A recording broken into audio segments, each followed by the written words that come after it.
guys, my name's Starly, and I wanted to take a moment to finally explain to my friends and family, and strangers and everybody and anybody, what exactly has been going on with me in my life.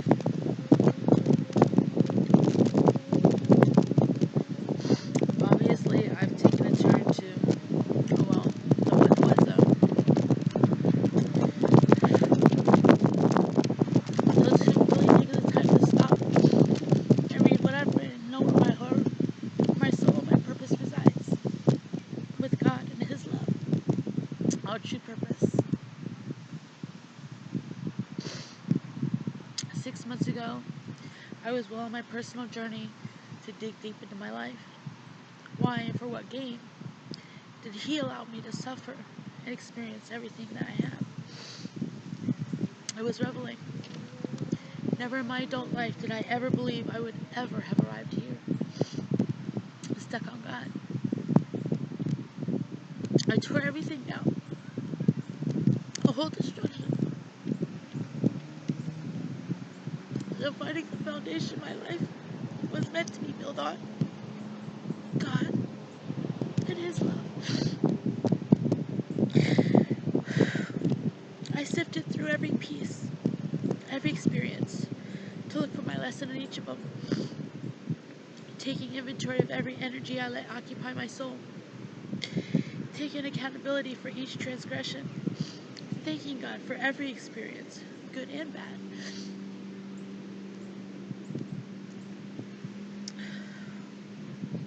Then asking Him to take away the guilt, sadness, shame, anguish, and every other negative energy associated with each experience, cleansing my soul. Asking Him to leave nothing but love, joy, and peace. My journey has been a long time in the making, but now I'm finally making headway. I'm His, as we all are. My purpose and the message He chose me to deliver is earth-shattering. Get ready. It's going to be huge.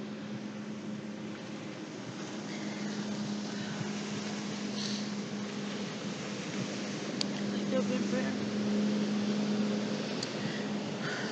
Dear Heavenly Father, thank you so much. Thank you for you. Thank you for love. Thank you for choosing us. Thank you, Lord, for creating everything before you even created us, just so we'd have a place to receive your love.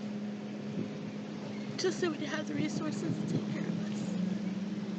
But of course, still thank you for choosing us. And your understanding, your patience, your kindness, and your generosity.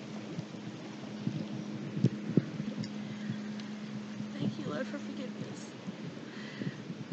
Thank you so much for your love. Thank you for Jesus. Thank you for the Holy Spirit. Thank you, Lord, for everything. Thank you for my angels, my friends, my family, and strangers. Thank you for their understanding, kindness, generosity, and patience with me as well.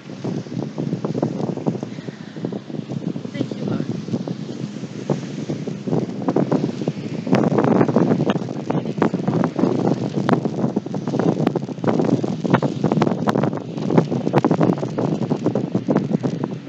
Thank you for your promise to the faithful. Thank you for giving us every chance you could possibly have given us, and continuing to have faith and hope in us. Thank you, Lord, for every second, every minute, every hour, every day you've given all of us to try to figure it all out. Thank you for your guidance.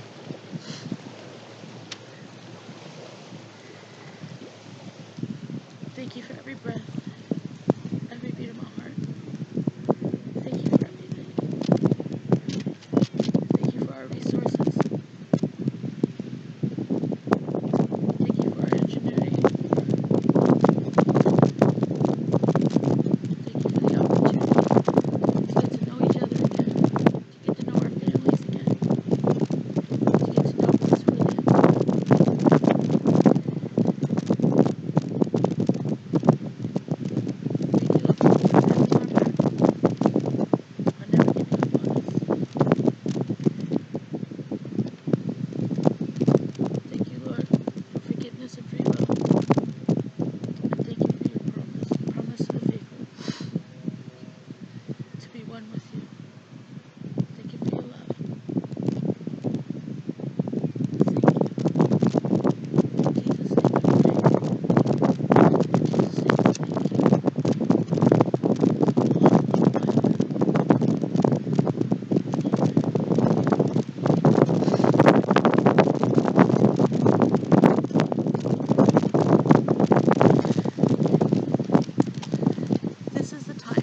what does it all consist of?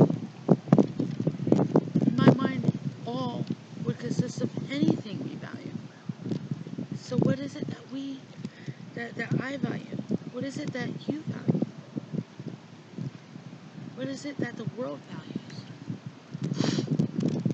The people. What do they value? The general consensus of what we value.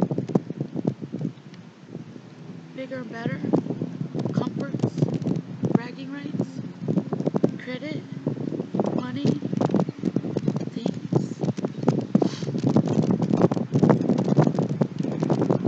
So what? Let's say those things are no longer considered valuable, no longer usable. Then we're brought back down to the basics. First of all, credit is not ours. It belongs to God. As is everything since creation. Without creation, without Him even having love and choosing us, He would have created all this and then given it to us. And then on top of it, still decided to give us His love. We wouldn't have the resources or anything to make anything we have here today, if not for everything He provided for us here on earth. We would not have the knowledge to do it if He didn't so grace us with it. If we didn't have it, we wouldn't have it if He didn't give it to us. Period. Plain and simple. He would have kept us very, very simple-minded.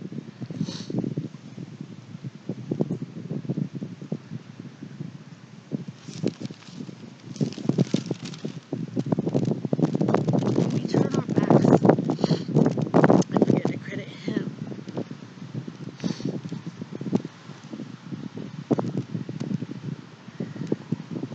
and even begin to get full of ourselves in our own needs,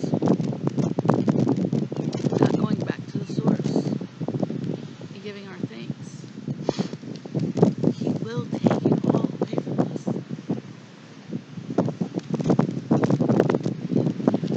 This is the time to get back to basics. And it simply means going back to the beginning,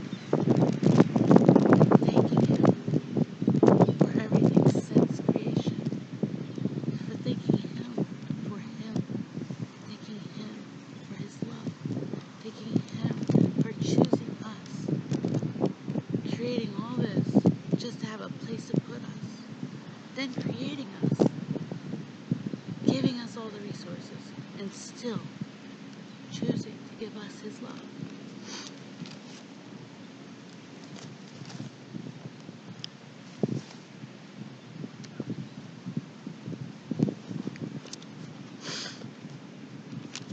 Isaiah 55, 1 through 14.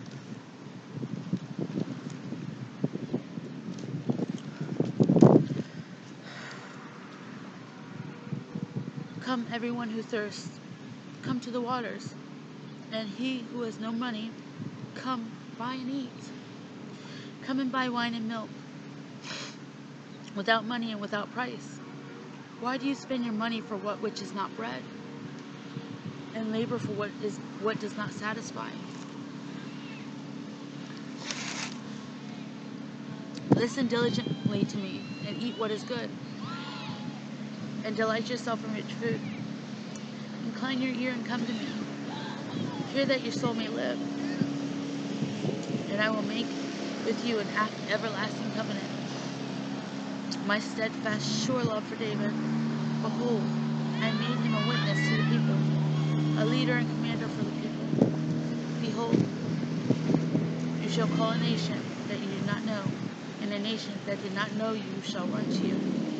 Because of the Lord your God, and of the Holy One of Israel, for he has glorified you. Seek the Lord while he may be found. Call upon him while he is near. Let the the wicked forsake his way, and the unrighteous man in his thoughts, let him return to the Lord, that he may have compassion on him, and to our God, for he will abundantly pardon. For my thoughts are not your thoughts, neither are your ways my ways, declares the Lord. For as the heavens are higher than the earth, so are my ways higher than your ways, and my thoughts than your thoughts. For as the rain and the snow come down from heaven, and do not return there, but water the earth, making it bring forth and sprout, giving seed to the sower and bread to the eater, so shall my word be that goes out from my mouth. It shall not return to me empty, but it shall accomplish that which I purpose, and shall succeed in the thing for which I sent it.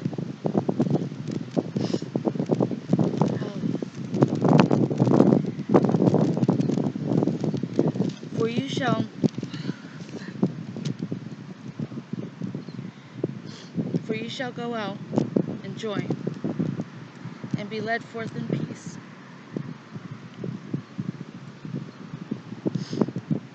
The mountains and the hills before you shall break forth into singing, and the trees of the field shall clap their hands. Instead of the thorn shall come up the cypress. Instead of the briar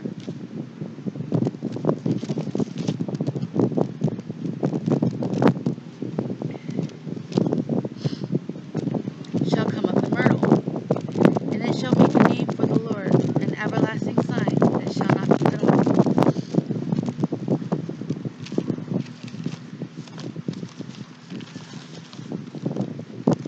We need to come to the Lord.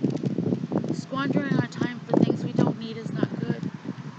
We need to know God, His love, His word, and our purpose. And people will be drawn to listen and learn. He is the Creator, the beginning, the one, with only what He has given graciously. The source is in Him, from Him, as His love. Our purpose is love. Once we understand Him and develop our own personal relationship with Him, we'll understand love and how it works, which was and what His intended reception from us and contribution from us really should be.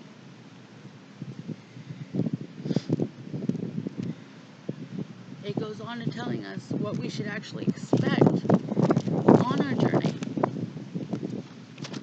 to fulfill our purpose and responsibilities.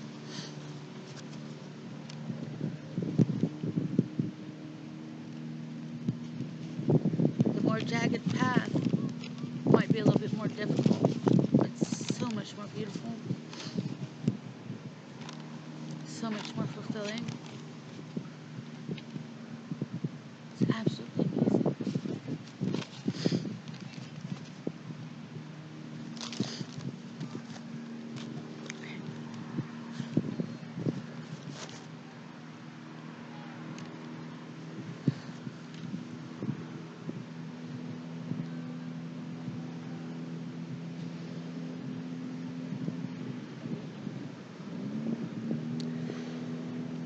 Just wish I was. Oh, that's good.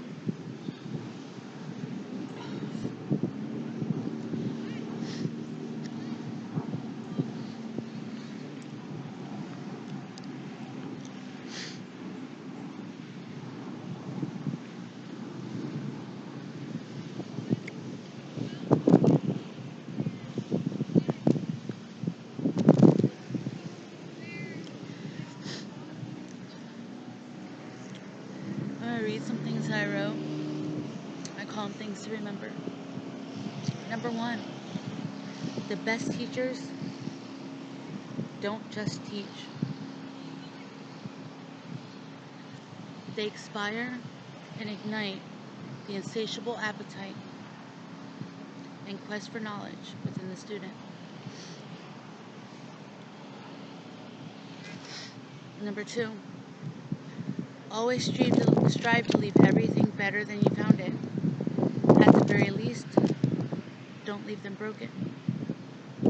Number 3, we are all perfectly imperfect. Perfection is an illusion. It implies that there's no room for improvement. We all know this is incorrect. If we aren't growing, learning, improving, or otherwise getting better, we aren't doing it right. Number 4, I will do anything and everything to protect and provide for those I love. And number 5, it'll be alright. You know why?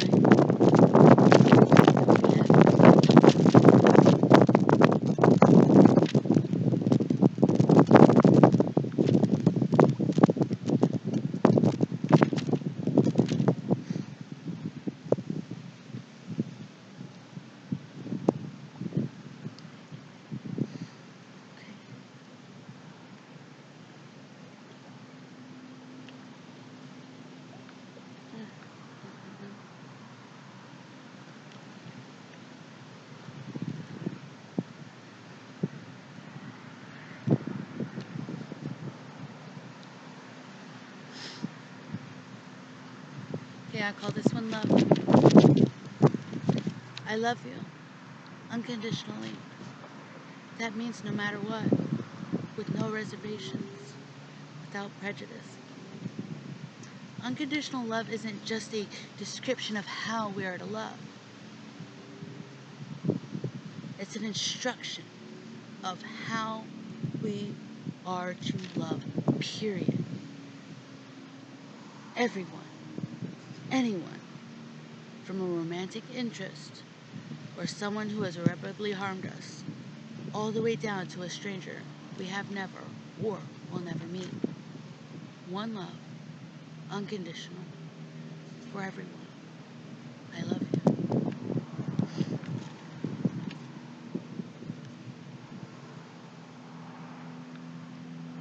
Okay.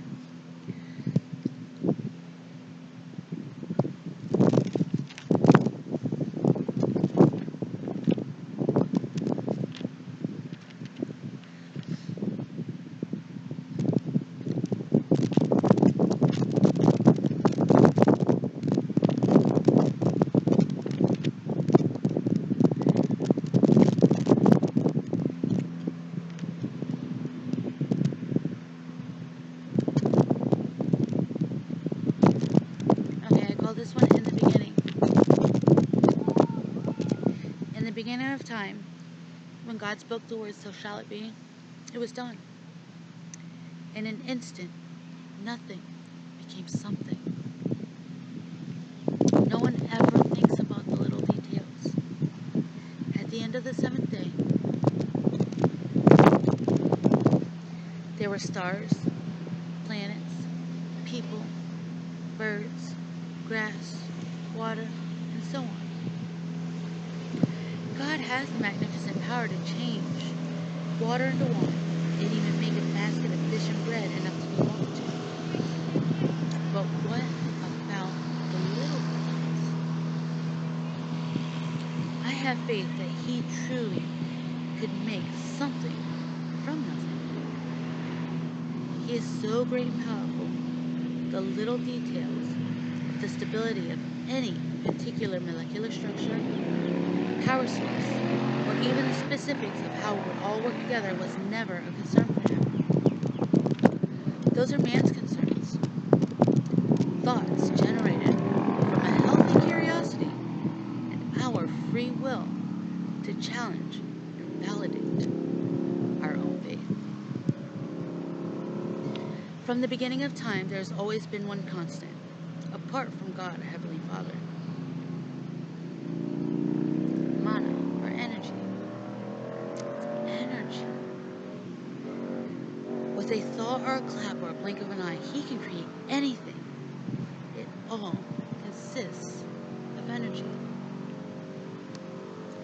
Before He created, He had love. God set forth a plan that He would set into motion. He wanted to nurture and watch grow everything He created.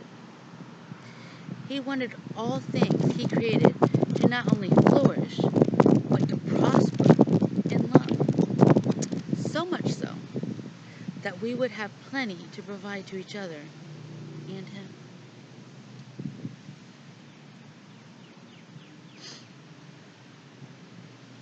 Love is an energy as well.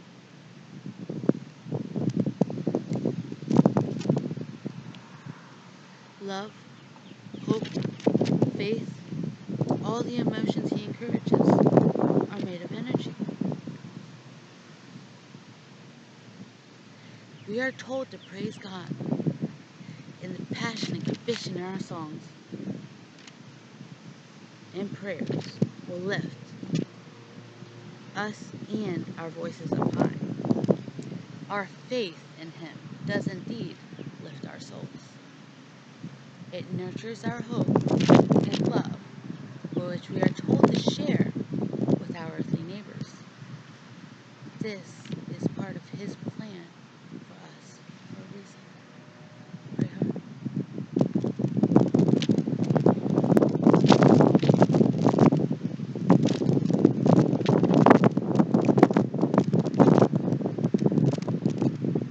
I call this one His image. I've lived what I would consider a short chronological life, extensively packed, full of experiences, from existing to wishing and believing my existence didn't matter and wasn't important. Then growth, coming to the realization that my existence really wasn't what was important. I, you, we weren't meant to merely exist. Therefore, isn't what's important. We get the right idea, but not the correct understanding of the idea. We are here for a reason.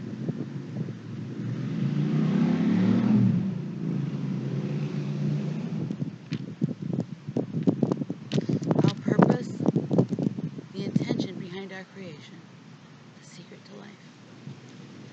Then I also realized that no matter how much my purpose did or didn't matter or make sense to me,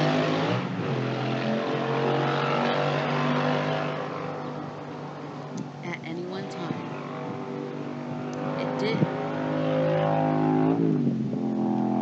It does matter to Him, because I was created as a pivotal piece and player in His plan.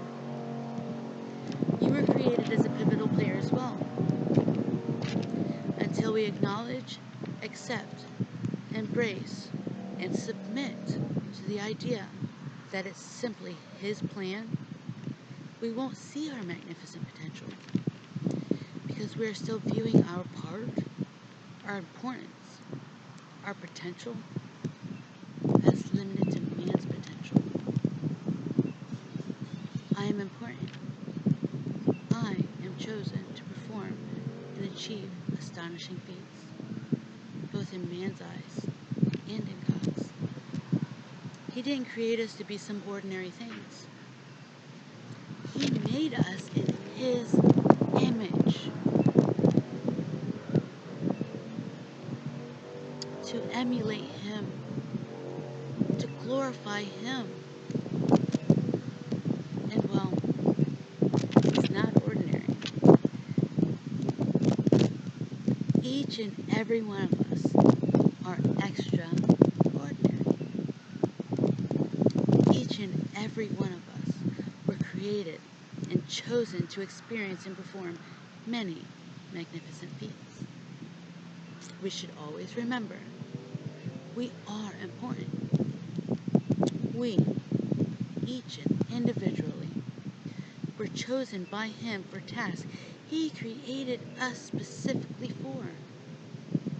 His plan is counting on us to know He needs us, to know He wants us, to know He loves us.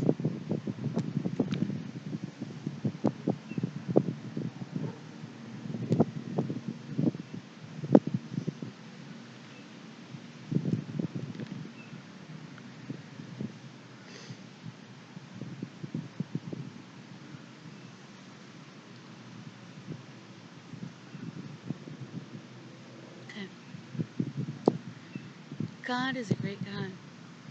He is and wants to be our everything. He created us. He chose us to give love to. He has the right to reserve that position as our king, as our father, as our husbands, as our best friends. We should always give him this respect, show reverence, and behave accordingly. He created us to care for us. When we were in the Garden of Eden, we had everything at our fingertips. We didn't have to go on dangerous expeditions to find food or supplies.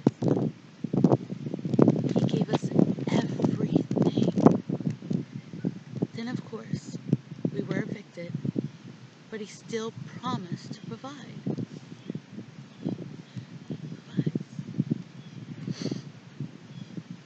When we were created, he had already created everything we were to need as far as resources. We just had to work for them. He created us to share his love. He chose to give us this love, not sell it, not barter it. Give us this love.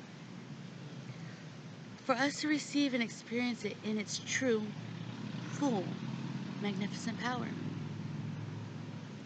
That means he wanted us to experience every perk that we should receive from a personal relationship with him. When God created, he made man in his image.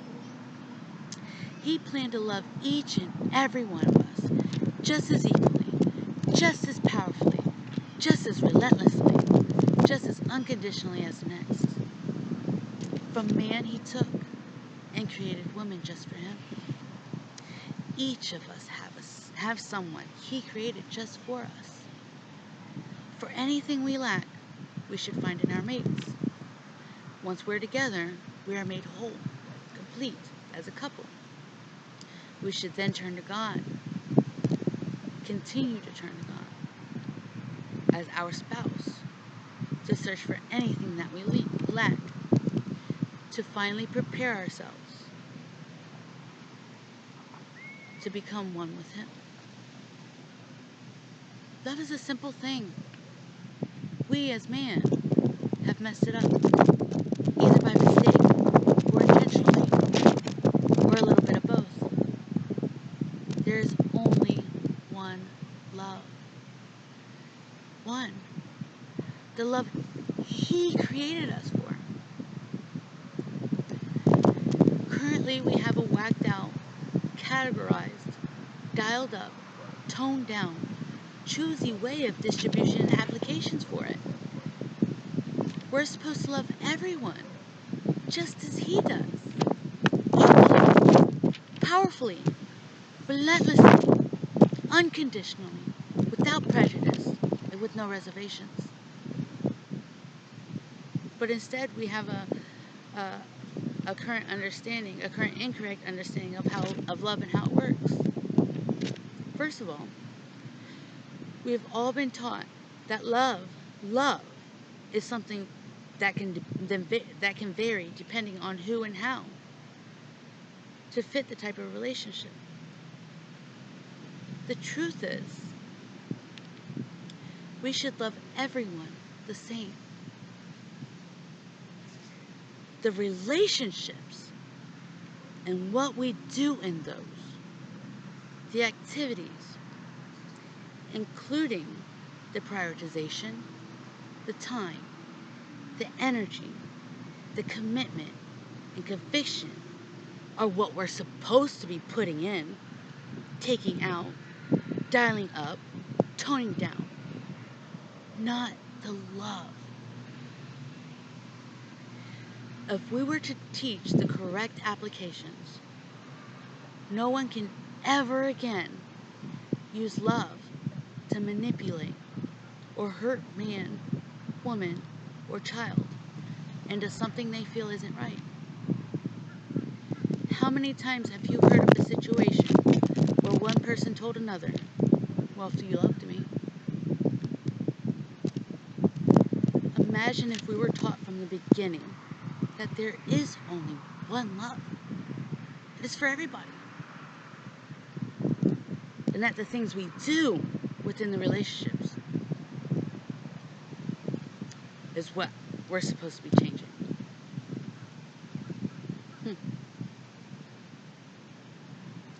Then also taught the parameters of each relationship's expectations. How many horrible situations that can scar somebody for life can be avoided.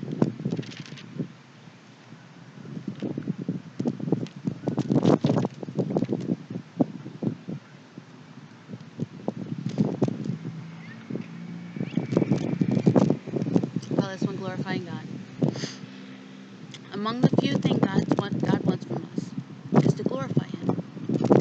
In everything we do, say, think, see, listen to, the company we keep, setting an example, a shiny beacon, to draw on more believers that it can be done, and this is the proof. Well, what does glorifying actually call for? How do we glorify Him in everything we do? I suppose some could believe it means something like don't do anything bad or sinful. Then the same thing with each of the things in the place of word of do.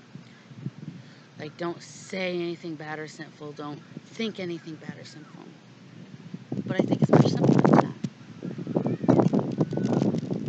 Of course we know we shouldn't occupy ourselves with bad or sinful things.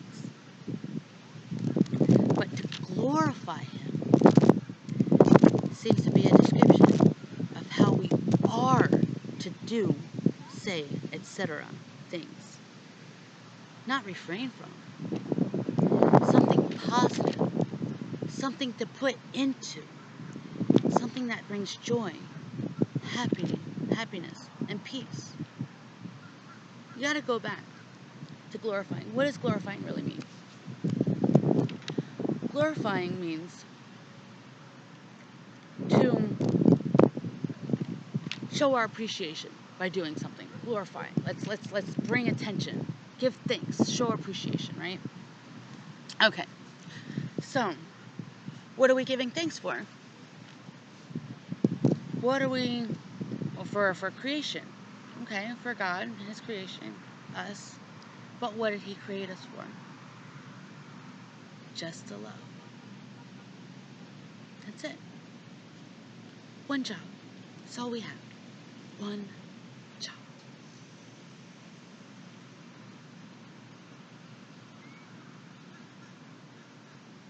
So, to glorify Him, you would think would be to show off, to sprinkle that stuff on everything. Hallelujah, yes, sir. So we see, we look upon with love. We speak with love. We listen with love. We think with love. We act with love.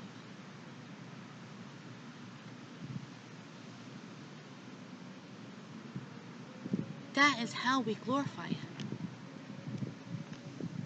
which is the fulfillment of the law, before there was law, which is just to love.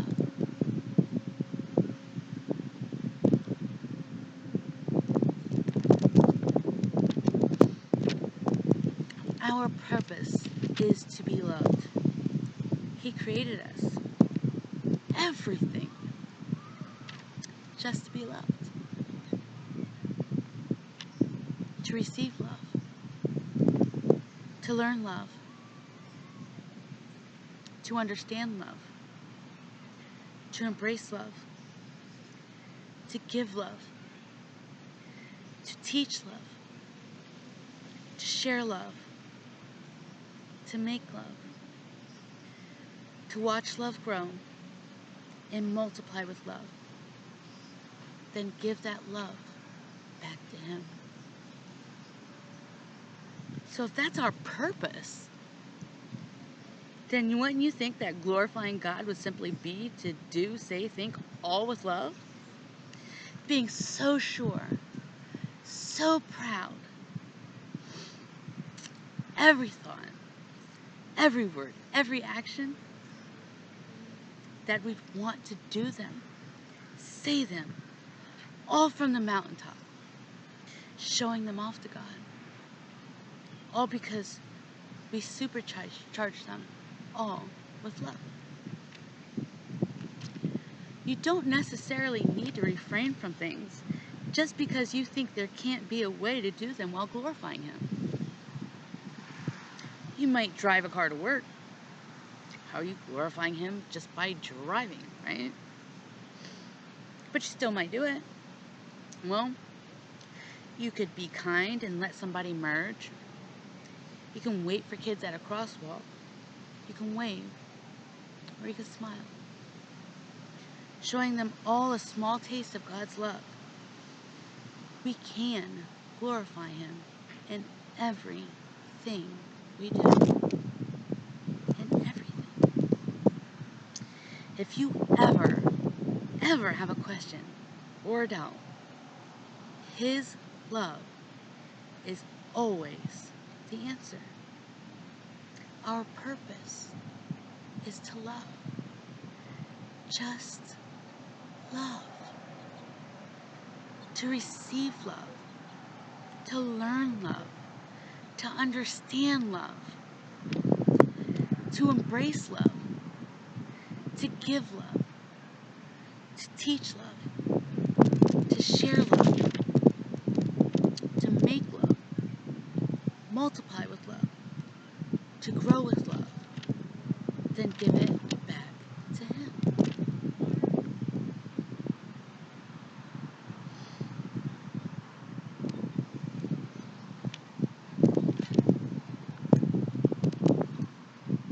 I wrote this one for Valentine's Day.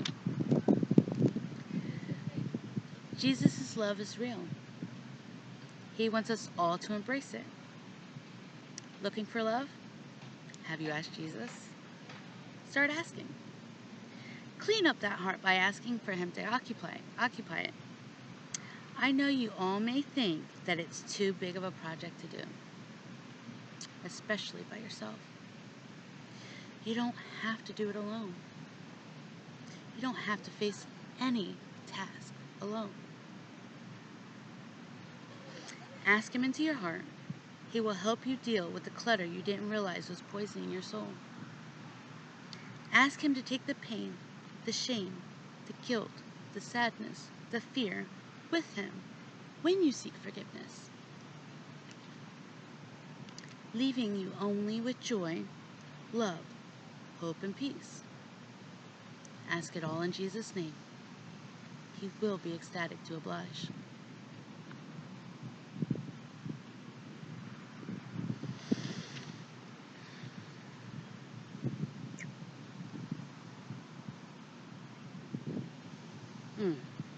This one. I call this one Plans. I originally wrote it for a friend, well, for everybody, but I was inspired by a friend. Make plans for a new life with God and who He made just for you. He will help you. Pray. Talk to Him. Even without an official prayer opening. Spur the moments in your head, out loud, on paper, but encourage your mate to participate as well. Read the Bible. Don't look for answers, but leave yourself open for guidance. If we busy ourselves constantly looking for what we don't even know we need, we may not be where or even see the answers when they're given. Acknowledge God and His plan. Thank Him. Give Him control. Stop putting it all and carrying it all on your shoulders. Ask Him to show you the path that He's provided for you if you're lost or unsure of your next steps. pray for it passionately, really want it. Don't wait until you're ready. There's no such thing. He created us ready. He put us on our paths. We choose to stay on them or wander off. Thank Him for showing us the path. Thank Him for lighting it so we don't miss it. Thank Him for guidance through the path. Pray for oneness to take you through the path if you're weary or if you're afraid you might miss it. But you have to ask Him. Mean it. Want it. Want it for you. Want it for your family. Want it for your mate. For the world. For His love. I love you. Love is always the answer. His love, the real love, the stuff that is so powerful, it inspired God to create everything. That's some strong stuff. That love is our purpose. It's meant for us, for you. So learn it, feel it, embrace it, share it, make it, understand it, teach it, and give it back to Him.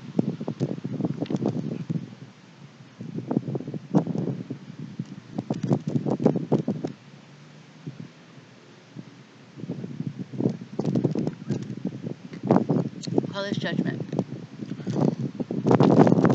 Alright.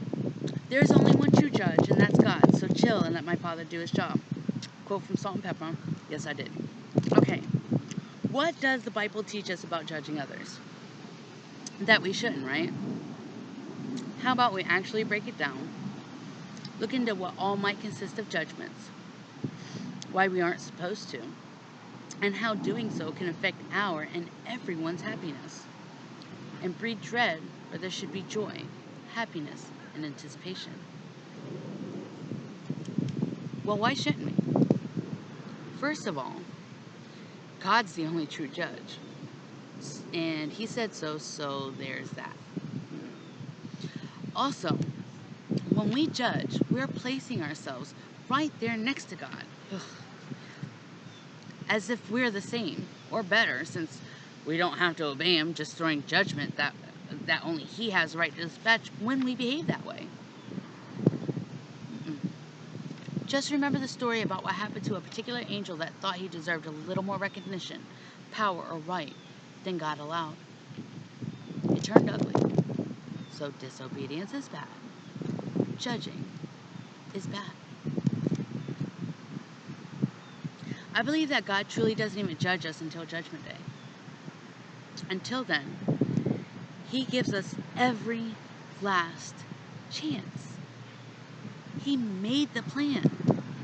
He gave us the path. He lit the path. He's provided guidance through the path, even guidance to or back to the path when we're lost. He has provided forgiveness and the chance to lighten down our bogged down souls full of negative energies and emotions just by asking Him to take the energies away every time we ask for forgiveness. He's given us free will to make everything unfold in a beautiful, mysterious story that He knows all endings to. And He's given us love, the reason and purpose behind our creation. He wants us to succeed, guys. Judgment Day is a day that we should all look forward to, of anticipation, a day of celebration, of joy, of happiness, to begin the next part of our journey that He promised the faithful with Him for eternity. The thought should invoke a deep peace and yearning within us, not dread, sadness, or worthlessness. I'll explain why.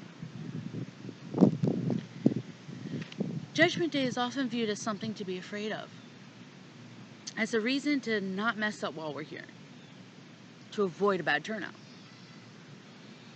It's been programmed into us ever since we can remember. We often observe or experience our own situations where we're judged. What about when a kid starts school and is judged and ridiculed for what they wear, who they're friends with, what kind of snacks they bring, or even how much they pay for their school lunch? We may not realize it at the time, but doing, seeing, or experiencing these things ingrains in us as a small child that even if it's not a nice thing to do, it's socially acceptable behavior. Frowned upon, but it happens all the time, everywhere, to everyone in some sense, right? So, yet another thing we desensitize ourselves of, to the point of acceptance. So then judgment and criticism, even if it's positive criticism and a helpful word, starts being associated with being ridiculed and negative emotions, feelings, and energies. As we grow and come into our own age of accountability, we may begin to have a silent disdain, weariness, sadness, and fear looking forward to Judgment Day. We may begin to doubt how great it's supposed to be. We know how awful we felt ourselves when our peers judged us. No matter what we did, how we did it, how much we learned, how much we grew, how much we tried, there would always be someone else there, nitpicking, pointing, drawing shameful attention, laughing, ridiculing, judging us. Then maybe we figure that we'll just not get that right and succumb to not being good enough at that.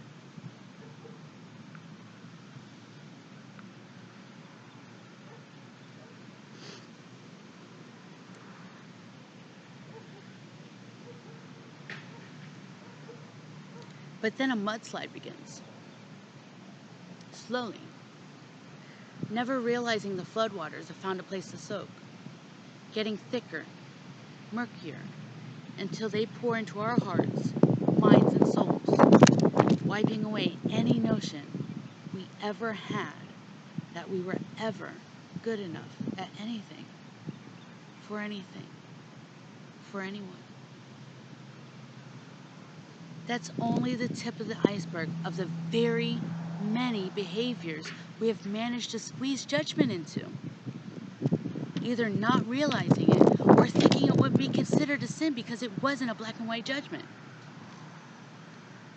The only type of energy we should experience is positive when we think of the words, the way God wanted it.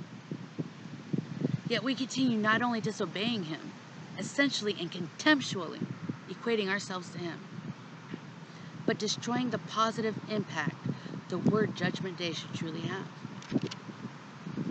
Now here's God, watching, hurting when we hurt, loving us through it all, always there. Unfortunately, His love, acceptance, and our purpose was not ingrained in us as vehemently as the pain judgment by our peers has been.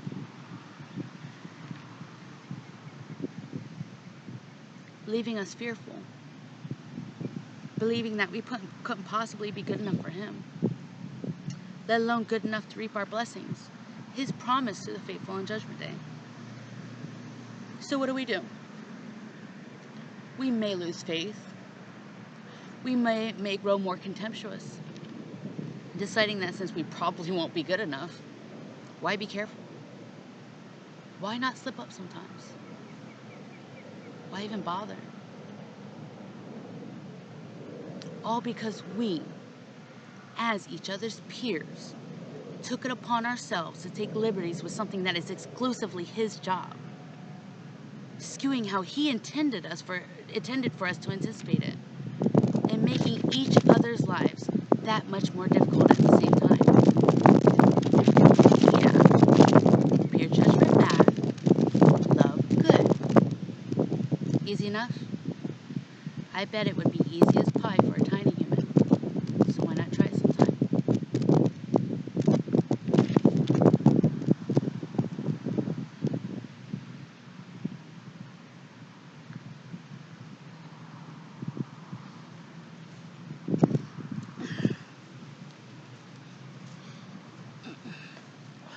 Goodness.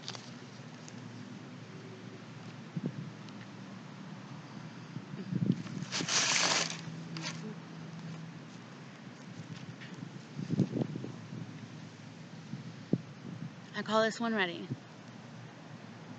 There's no such thing as ready.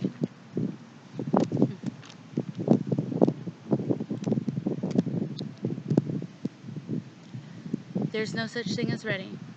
We are born ready, naked, innocent, without having our souls filled with bad energies, with nothing but love.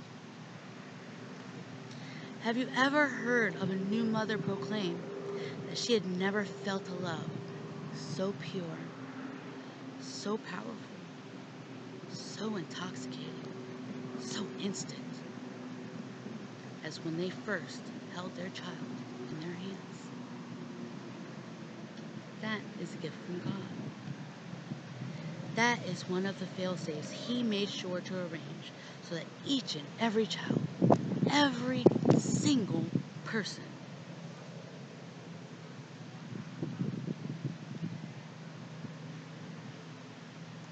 has a chance in this world. A taste. So even if it diminishes or is lost, they know it exists here and should encourage their own journey to find it,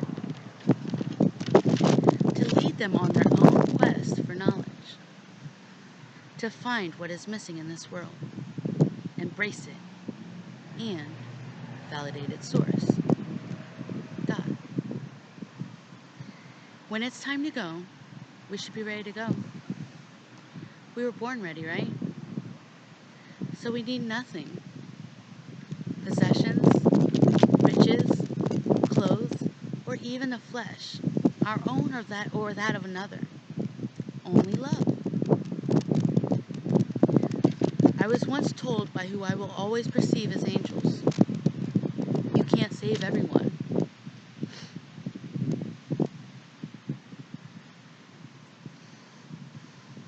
Although we may not want to leave anyone behind, it ultimately shows where our priorities are. God is to be our first priority. If we turn back for anything, we may lose everything. We have to be prepared to forsake all others, as sad as that is. God does have a plan for them too. So when it's time, be full of joy for everyone. They are still loved too. It will be all right. You know why? Because it ain't over yet. We know Jesus is coming, and soon. This fleshly life is but a blink of an eye, a flash in the pan, and it's over. That's in comparison to the unimaginable span that eternity really and truly is. Well, what's supposed to happen after we shed our fleshly anchors to this earth? Our souls are to ascend into the heavens or to the next ethereal plane, purgatory. Once there, we are able to reflect, reunite, and come to terms to what we chose to do with our lives. That is supposed to be for everybody, sinners and saints alike. Then on Judgment Day, we will be judged and dispersed accordingly. We are to be using our time here to fill our souls with love, to be taking the time to learn it, understand it, share it, and giving it back to Him. Not only are we to be giving him our love while we're here, we are to have spent our time wisely filling our souls with it. So once we arrive, he embraces us, our love-filled souls, to be one with him for eternity. How many times did Jesus say that if we love him, we will abide by his commandments, and he, which is God's love, will live in us in him, and he in God.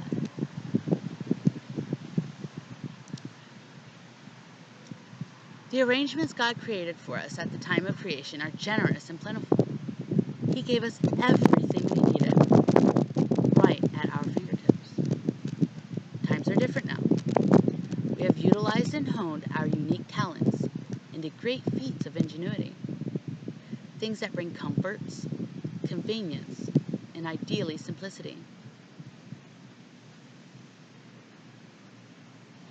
But why did he give us these great abilities?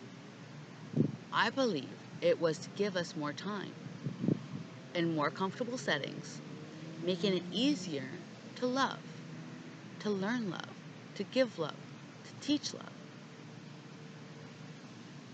But what has it turned into instead? The eternal grind of getting to the top of the top, bigger and better, to the next best thing. So we sell all that time we're supposed to be saving with our ingenuity, and even more time we were supposed to be allotting to our true purpose, leaving us still grinding, selling our time, not stocking up on love, and letting all our cool stuff sit at home in the dark because we were too busy slaving away to enjoy it. Or even worse, leaving our loved ones at home without our guidance, and instead letting the stuff we piled up be the great influence on our children and spouses, showing them a bad example of how we are supposed to be living, misconstruing our actual purpose, until sadly they too believe that this is their purpose. Bigger and better, top of the top is in heaven with him. Our ultimate goal should be to be one with him.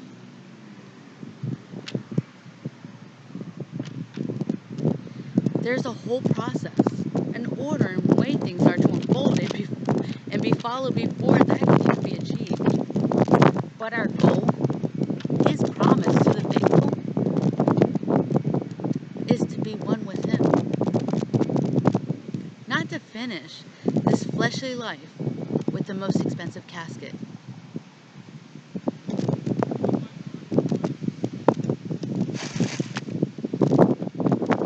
Many people want to extend their lives here on earth. Make them longer, unnecessarily. But for what? To continue squandering our time? Each day I give thanks to the Lord for the time he has given me, and for the time he will afford me to do his will.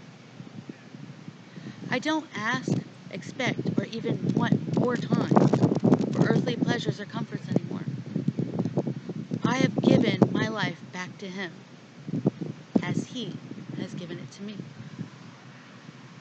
Who in their right minds will want more pain, aches, sadness, anxiety, anger, anguish, or despair, either our own or from observing others? If we live just for this flesh and bones life, we will die, condemning ourselves to an eternity without him. Don't live for life. Live for love. His love. And he will, and we will, live eternally with him. One with him. We tend to cling so hard to this place, to this body, to these things. If we don't take the time he has given to us to fulfill our purpose, what he created us for, we will not ascend before or after death, ultimately to be with him.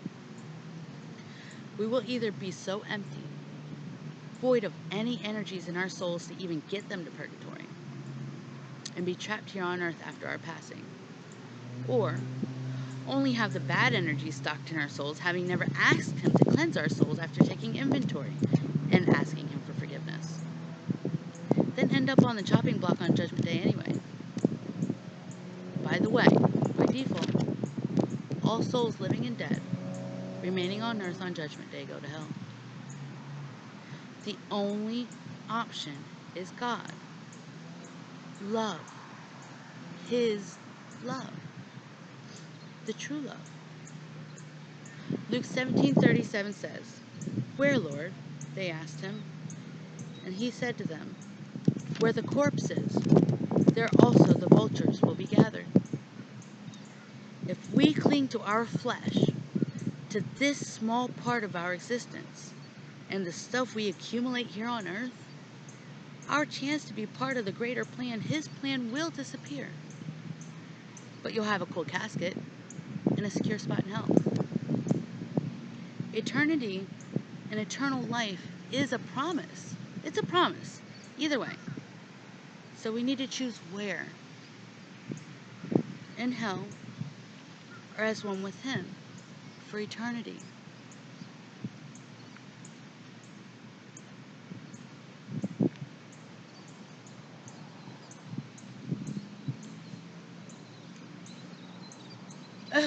Ants eat chicks. Well, coke kills, so. Oh well, protein, right?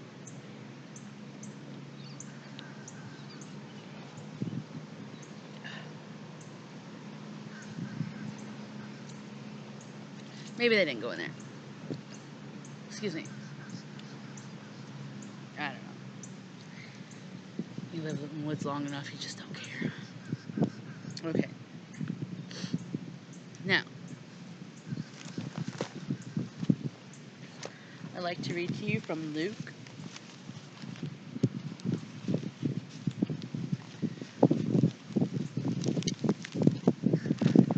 5:5-11.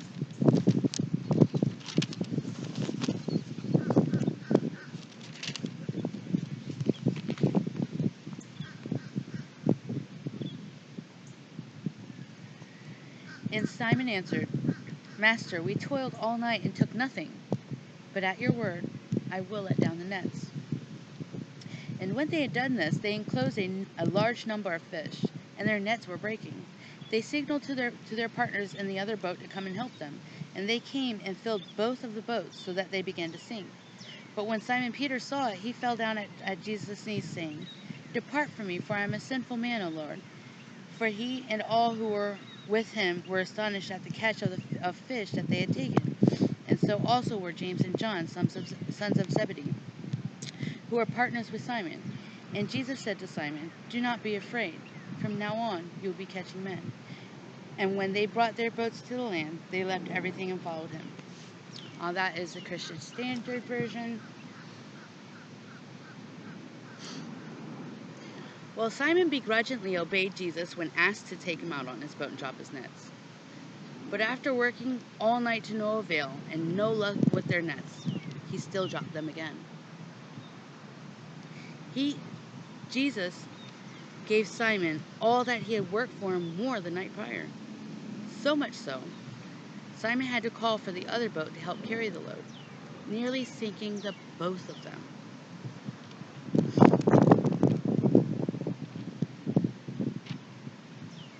Given what he thought he needed to reap in the time he put work in for, he was stunned. It was so astounding. He was overwhelmed by the gift the Lord bestowed upon him through Jesus. I think he then realized that if we were truly supposed to have come home with our nets overflowing, with our pockets bursting at the seams, God would have made certain we would, each and every single day. It wouldn't be a thing at all. But we aren't supposed to be killing ourselves for pennies, and should trust He will make a way if we continue to have faith, walk the path He provided, and submit to His plan. He gave him exactly what he wanted. He said, okay, you want fish? I'm going to give you fish. I'm going to give you so much it's going to nearly kill you and your friends, if that's what you want.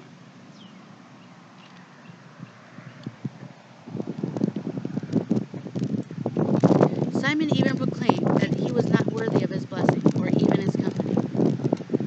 That's when Jesus told him what he and we are all called to do. Don't be afraid, Jesus told Simon. From now on, you'll be catching people. And they left everything and followed him. Now that's how it's supposed to be.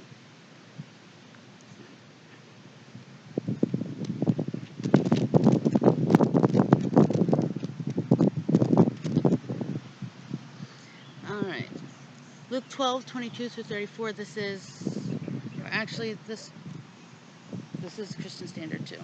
What was this? My Bibles are kind of tattered. I'm down to like 1.5 now, so. Okay. It's called Cure for Anxiety. Then he said to his disciples, therefore I tell you, don't worry about your life, what you will eat, or about the body, what you will wear. For life is more than food, and the body more than clothing. Consider the ravens. They don't sow or reap. They don't have a storeroom or a barn. Yet God feeds them. Are you worth much more than the birds? Can any of you add 1 moment to his lifespan by worrying? If then you're not able to do even a little thing, why worry about the rest? Consider how the wildflowers grow. They don't labor or spin thread. Yet I tell you, not even Solomon, in all of his splendor, was adorned like one of these. If that's how God clothes the grass, which is in the field today and thrown into the furnace tomorrow, how much will he do for you, you of little faith? Don't strive for what you should eat and what you should drink. Don't be anxious. For the Gentile world eagerly seeks all these things, and your Father knows you need them. But seek his kingdom, and these things will be provided for you. Don't be afraid, little flock, because your Father delights to give you the kingdom. Sell your possessions and give to the poor. Make money bags for yourself that won't grow old, an inexhaustible treasure in heaven, where no thief comes near and no moth destroys. For where your treasure is, there your heart will be also. Well, when we do what is asked of us, we truly will have no worries. He will provide for us as we do his will. The Lord will provide. It's not just a saying or philosophy and to trust and believe in. It's a promise of his support via blessings to the faithful while serving him. He wants us to gather our treasure, which is his love, into our souls, that everlasting vessel, that indestructible purse that can never be taken from. Pack only his love, our reason and purpose, and ask him to clear the bad energies that we may harbor, savoring every bit of reward it truly is. Worry, doubt, stress, fear are all energies we tend to harbor in ourselves, polluting our soul and minds. It's not necessary. Just remember, I, you, we all have his support.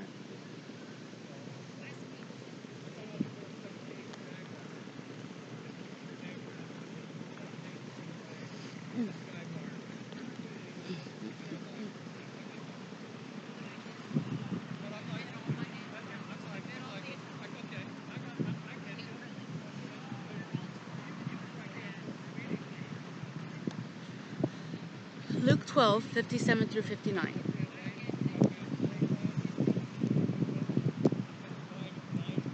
Why don't you judge for yourselves what is right?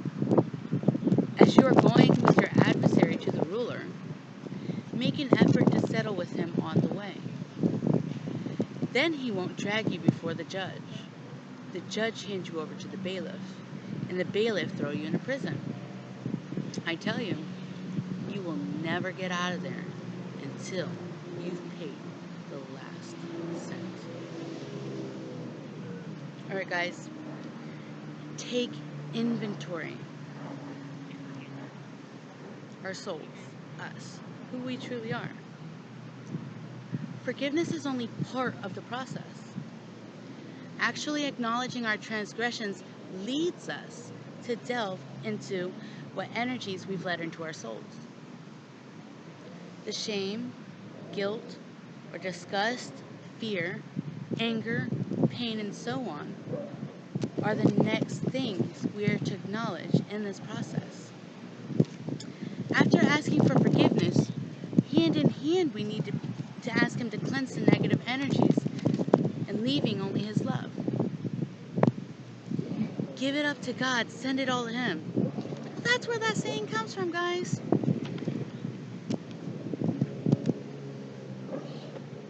This way, we aren't emptying our dirty laundry on Judgment Day because we have taken accountability as we should and cleared more room in our souls for his love.